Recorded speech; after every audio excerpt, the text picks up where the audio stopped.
7 शरीर है, पहला शरीर, दूसरा, तीसरा, चौथा, पांचवा, छठा, सातवां, ऐसे शरीर है कि मूलाधार है, कि स्वाधिष्ठान चक्र है, कि मणिपूरक चक्र है, अनाहत चक्र है, विशुद्धि चक्र है, आज्ञा चक्र है और आपका सहस्रार है। ऐसे चक्र है, 7 चक्र, 7 शरीर हैं आपके। इस तरह से आपके 7 शरीर हैं। तो खंड खंड में जो की जाती उसे हम साधना कहते हैं। और कोई भी कर्म है, इसको ध्यान से समझना, तो जितना भी कर्म है, आप कुछ भी करते हो कर्म है। मैं बोल रहा हूं ये कर्म है, आप सुन रहे हो यह भी एक कर्म है, आप भोजन कर रहे हो यह भी कर्म है, भोजन छोड़ दीजिए, उपवास करिए, यह भी कर्म है। आप सोते रहिए कर्म है, जाग जाइए भी कर्म है, दौड़ते रहिए कर्म है, खड़े हो जाइए भी कर्म है। ये सारे कर्म हैं जो आप करते हैं और हर कर्म का भोग आपको भोगना ही तय है।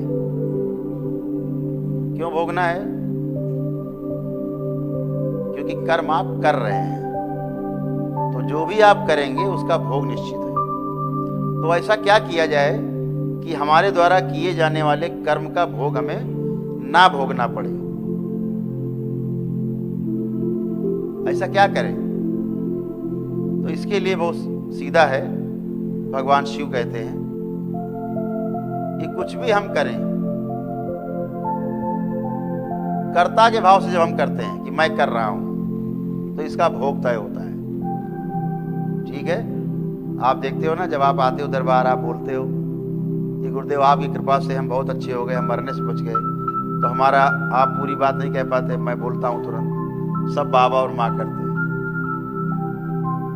बोलता हूं, सुनते हैं आप? इससे क्या हुआ? हमने कुछ किया ही नहीं। जब हमने कुछ नहीं किया तो मेरा कोई भोग तय नहीं। ठीक?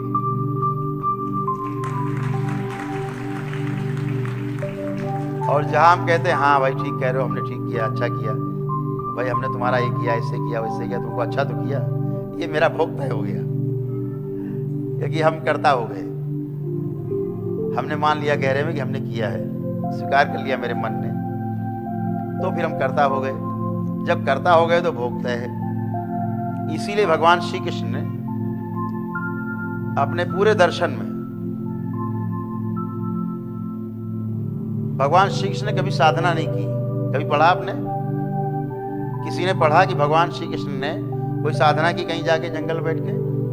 नहीं की। अकर्म, लेकिन अकर्म जो है साधना नहीं है, ये उपासना है।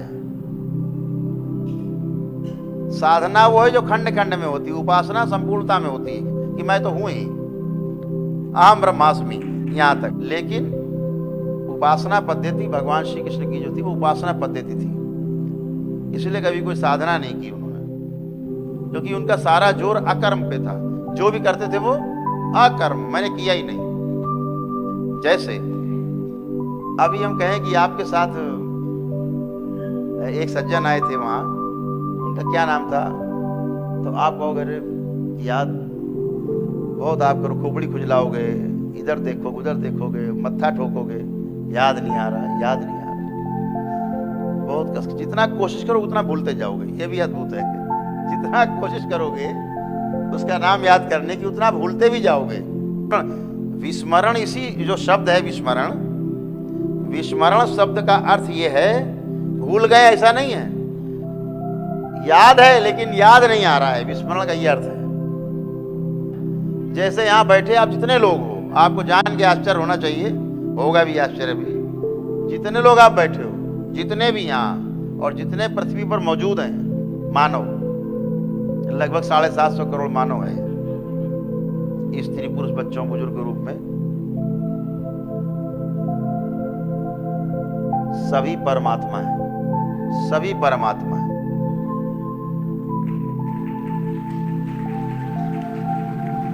बस क्या है, भूले हुए हैं। कैसा भूले हुए हैं? बस जुबान पे बाहर नहीं निकल रहा है। तो परमात्मा तो हैं आप, लेकिन जिस दिन जुबान से निकल के बाहर आ गए आप परमात्मा हो जाते हैं। तो ऐसे ही हम भूल गए कि हम परमात्मा हैं। अकर्म करते करते एक दिन आपको इस चीज का जब जानकारी हो जाती है कि तल से जुड़ जाते हैं, गहरे वाले तल में नीचे, ऊपर का तल सबसे नीचे वाले तल में जुड़ जाता है जब, तो उसको पूरा दिख जाता है, तो ये नहीं कहता है कि हम इस सृष्टि का अंश हैं,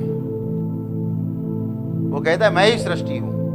फिर वो कहता है कि अहम ब्रह्मास्मि, मैं टोटल हूं, टोटल का अंश नहीं हूं, पूरा हूं मैं। तो वो स्मरण आ जाता है आपको, सारा कुछ सब याद आ जाता है, और याद आते ही सारी शक्तियां सक्रिय हो जाती हैं। पात्र चाहिए, जब आप में पात्रता आती है तो शक्तियां स्वतः ही आपके द्वारा कार्य करती हैं। केवल आप एक बात समझिएगा हमेशा, जब भी शरीर में कोई कष्ट आए, इस बात को ध्यान से सुनना, जब भी शरीर में कोई कष्ट आए तो सीधे एक जगह दिमाग लगाना कि हमारा कोई भोग है जो प्रकट हो रहा है।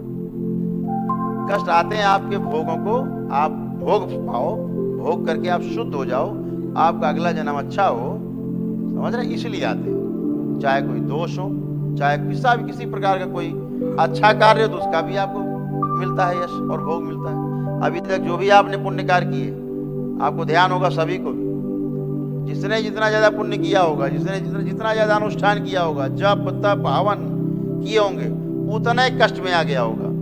आप पूजा पाठ जप तप अनुष्ठान करते गए, पुण्य फल बढ़ते गए, और पुण्य फल बढ़ते बढ़ते जो आसुरी शक्तियां आसपास थी वो उनको खाते गए, खा खा करके और बलवान होते गए, फिर आपको और तंग। तो ये सब जो है जितना व्यवस्था है, ये ना दिखाई दे रहा है इन लोगों को, ना सुनाई दे रहा है इन लोगों को, ना समझ पा रहे हैं, डंडा लिए हाके जा रहे हैं। इसलिए लोगों का सनातन धर्म से विश्वास उठ जाता है। इस दरबार में आके पहली बार विश्वास होता है कि सनातन धर्म संसार का सबसे बड़ा धर्म है।